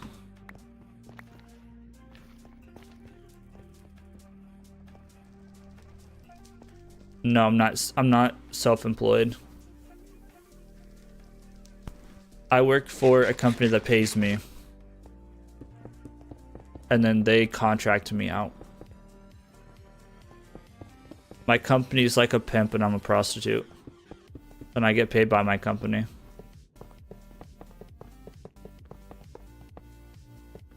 Or my company bills X dollars an hour, and then they pay me Y dollars an hour, and then take a cut of it, basically. Yep, exactly. It's not really like, it's not necessarily like that, that granular. It's basically what it is they're kind of like a recruiting company, right? Companies reach out to them and say, hey, we have a budget of XYZ. We're looking for an employee with this much experience. And then they look for people. You interview with them. They see if they think you're a good fit for the company that they're hiring for. And then you do the interview with the company that they're hiring for. And then if they think you're a good fit, you basically you get paid by the contract company. But you work on the team of the other company. And then some contracts, it depends on like what the company is. So some contract / recruiting companies, they work where they don't plan for you to like move off of them, right? So like they'll have better benefits, they'll have better PTO, they'll have better bonus structures. And then the idea is that if the company that you're working for contracted out to, that project goes under, or they don't want to work with you anymore or whatever, they'll find you a new job situation, which is kind of like you're saying, they find jobs and you complete them, versus my contract situation is my company worked out a deal, the contract company worked out a deal where it's like, okay, we're going to pay Ethan for 2 years. That's how long the contract is. After 2 years, we can either talk about re-upping the contract, or you guys can buy the contract out from us, and then he'll be a direct employee to you. So that's kind of like what my contract is. Whenever I signed on, the plan was 18 to 24 months after I signed on. The company I'm working under right now would buy my contract, and I'd be a direct employee of them. So hoping that happens, but things have been very rocky at the company I work for. They're pushing return to office really hard while I'm a remote employee. So there is speculation that they're not going to buy out contracts of people who are remote. So if that is true and it doesn't happen, and like 2 years, 2.5 years comes, I could more or less request my company that I get paid from, to say, hey, can you find me a new project to be placed on that will buy out my contract, and then I can work for another company. But the primary like benefit of being like a contractor with the company, kind of like I am, is that if my current job goes away, I can basically go on what they would be like a bench spot, quote unquote, in sports terms, and they would find me a new job. So like I'd be laid off, but I'd still be probably bringing in like minimum wage or whatever until they find me a new job, and I'd be making money again. Versus when you're a direct hire to a company, you get laid off, you get severance or whatever if you're lucky, and then you're just out of a job, right? You go into unemployment, stuff like that, so you don't have to deal with all of that. So there's trade-offs, right? Direct hire, you're gonna have better benefits most likely, but then you have the risk. But the company that I work for, it's an automotive company, so you get discounts on vehicles, stuff like that when you're direct. They have really good retirement plan. They have really good vacation. Well, vacation's okay, but they have good holiday. They have good parental. So trying to get hired on, and it's going to be worth the risk. That's assuming everything works out. Leadership changes and stuff are going on at the company I work for, the project I'm on, so excuse me, we'll see how things go. But yeah, I'm gonna reach 5 years of experience, like in the professional scape, coming up in February.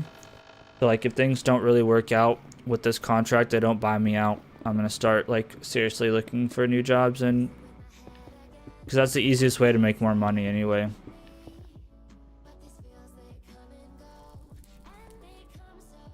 You see, I would rather have salary, to be honest.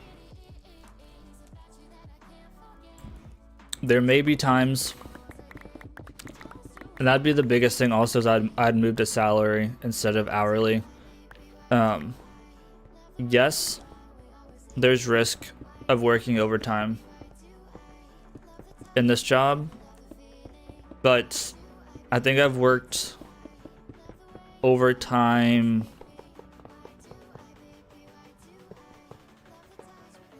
If you can't leave until they tell you. I mean, sure, but the bigger problem is with salary is the overtime situation, right? So if you work overtime, you don't get paid overtime. But for me, I'd rather have the money whether I work 40 hours a week versus I work whatever. Because, like, my job, I might be able to get my job done in 4 hours, right? Versus a Pizza Hut general manager or district manager, you're going to have to be there. It's different whenever it comes to things like that versus software engineer. So I could see the downside of that. 75 is not bad. It really isn't. It just depends on the type of overtime and stuff he works, right? Because, like, if he's working 75K is like what? Let me think. $36.50 an hour, right? If you're working 40 hours a week, 52 weeks a year is about 36.5, give or take. Maybe, it might be 35.5 or something, I don't know. Because 35 would be 70, so it'd be 37 actually. Around $37 an hour if you work 40 hours a week. But if you work in 60 hours a week, then it's actually only making like 20 something, maybe 30. So it all depends on the overtime. But like for me, I've worked overtime in the last almost 2 years. I've worked overtime like 2 weeks out of those. So like salary wouldn't be a bad deal. In the times that I have worked overtime, I was compensated. They don't pay you overtime, but they'll give, my boss so basically just gives free day off, right? Excuse me, free day off for our time, or half a day off, whatever. So then it's like we don't technically get paid overtime, but you get time off for free instead of using it. See, then that would make it worth it to me to be 75K salary, because like if you're only working 30 hours 1 week, then you made more than $37 an hour, right? So some people want to be paid hourly though. That's just what it is. They want that time and a half, you know? I personally would rather have a paycheck that's going to be the same no matter what. If there is a holiday, I'm going to get paid for the 40 hours. Because right now, my company only pays for like the big like 6 US holidays. So like your New Year's, Labor Day, Memorial Day, 4th of July, Thanksgiving, Christmas. Those are like the ones that they pay. So like the union gets like Juneteenth off, for example. So like that's the day I had to work. I had to go unpaid, but I had to take it off. So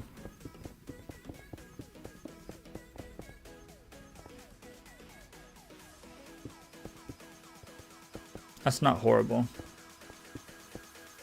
You have to work at a pretty high-end place to get $200 plus with tips, but you know, if he's happy there,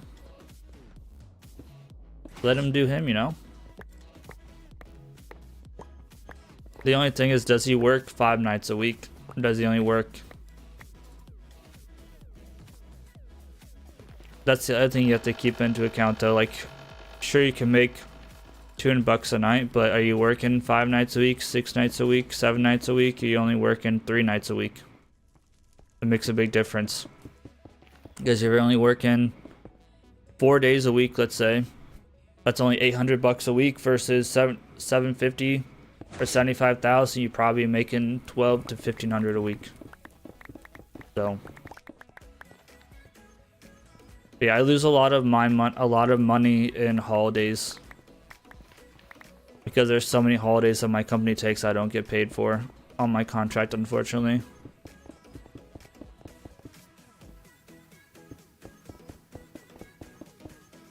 And if they are gonna renew my contract without signing me on direct, I'm gonna see if I can't get them to bump the price up a little bit.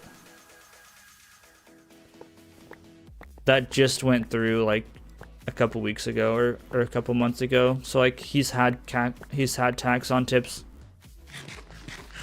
ever since before, like just now. So like tax on tips. I mean, maybe he didn't have tax on tips, but you're supposed to report tax on tips. I'm not sure that the IRS is tracking down servers or whatever he's doing. I'm sure the IRS doesn't care about little guy. I don't want to say little guys, like people like normal people like us. But he was supposed to be doing tax on tips. Yeah, so like in theory he was supposed to, but now yeah, you don't have to at all. And by the sounds of it, they're trying to get rid of income tax in general, which I don't know how that's gonna work. I guess technically like Social Security is dead anyway in the US, so like, and then the other thing it goes towards is Medicaid and Medicare. I don't know where that money's gonna come from, but that's the primary uses of the income tax is Social Security, Medicaid, and Medicare. So we'll see if Trump gets that to go through. I guess our money's gonna come from all tariffs and stuff. I'm not into politics. I stay out of politics. I don't know what's going down. I just saw a Graham Stephan video about tax, so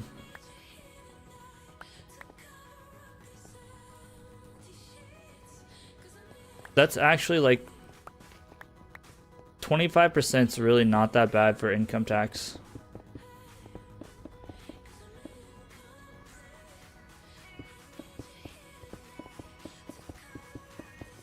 I pay more than that in taxes, and I don't get free healthcare.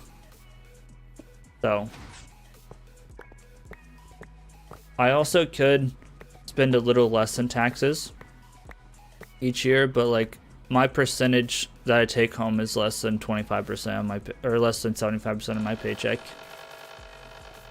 Now, whenever I do either get signed on to get a new job, I'm gonna do things a little bit differently with my paycheck. But that's neither here nor there. But like, I guess technically I should circle that back. Taxes are probably about 20% of my paycheck, but then you also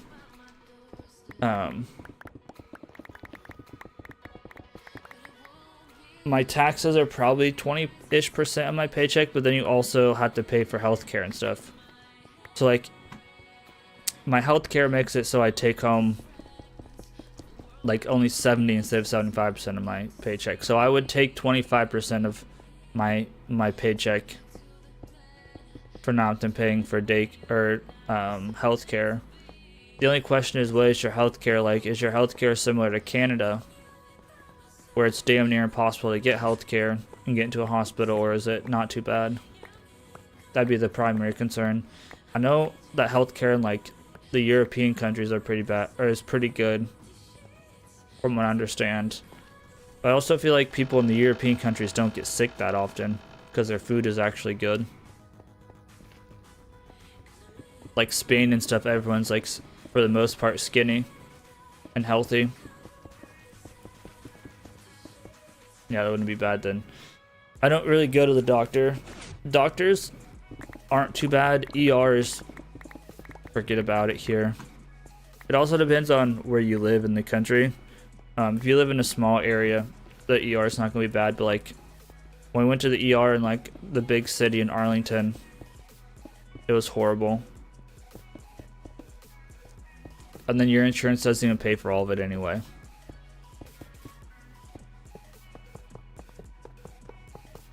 That's the other wild thing though. Like I think I pay damn near $1,000 a month for all of our insurance, right? And then whenever you go to the doctor, you still have to pay out of pocket because you haven't met your deductible. And my out of pocket's still like $6 grand or something like that for family. So like we have to pay $6,000 out of pocket before our deductible's met. And I'm paying $1,000 a month on our insurance. It's trash. Trash system. I don't think insurance is technically required in the US either. You just have to pay, which sometimes it's cheaper without insurance, to be honest. If you get an itemized bill, it just depends on what's going down. If you're staying at the hospital for, you know, days, it's not going to be cheaper without insurance. With insurance, you're going to meet your deductible almost immediately and you're going to pay max out of pocket and be fine.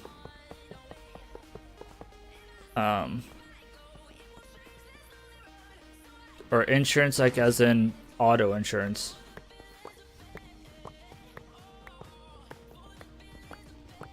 Our car insurance isn't that bad. Not 600, but it's not that bad.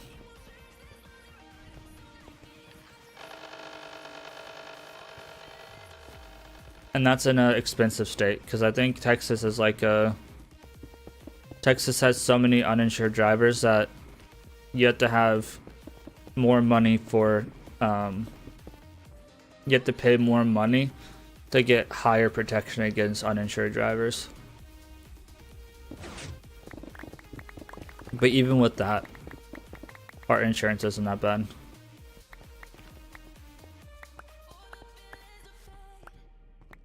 Alright, I'm gonna go ahead and finish up this chunk here, and I think I'm gonna go ahead and call it for the day. It's been a couple hours. It's been nice hanging out with you, Nick. Only like one more sleep away from having Borderlands 4. I hope you enjoy playing Borderlands 4 before I do, because I know you're going to be grinding that shit as soon as it comes out. I'll be grinding it on Friday morning, so if you join in, please, no spoilers, no backseat driving or backseat gaming. I want to learn the shit for myself, you feel. But yeah, I'm excited to share my experience with you, anyone else that stops by. But let's go ahead and finish this up. Tomorrow I will probably upload the long play for Borderlands 3, get all that stuff done. Oh, I just had to troll me. I'll download it tomorrow, because it comes out about noon my time. So I can download it on my lunch break. I don't have gigabit, but I have fast enough speed that it'll download during my lunch break just fine, and it'll be ready to go. Because it comes out noon my time. So it'll be ready to go. I'll pre-order tonight, download it tomorrow whenever it comes out in the afternoon, and then be ready to go on Friday morning. Yep. It's a weird release for me, because normally like games come out at midnight Eastern time, right? So it's like very strange for me that a game's in it could be coming out like at noon on a Thursday, because normally it's 11 p.m. on a Thursday night, and then it's like a midnight release on the East Coast. But yep, excited. I'm gonna get everything ready for the stream, set everything up. I gotta get thumbnails, descriptions, all of that stuff for YouTube going. Gotta get a video title and all of that stuff for Twitch so people click on it. I might set up a TikTok real quick this evening, or tomorrow evening to post clips to, just to go ahead and get some more reach, because I know TikTok is like one of the best places to get reach. So but yeah, yo UBY, I'm gonna be wrapping up the stream, but thanks for stopping by real quick. Appreciate you. Alright, y'all, so big stream on Friday. Gonna take tomorrow off to relax and get everything set up. But I appreciate everyone that did stop by on YouTube and Twitch. As always, appreciate Nick for chatting for the last 2 hours of my yap sesh. But yeah, I'm going to go ahead and wrap it up here. Thanks, y'all, and I'll see you bright and early on Friday morning.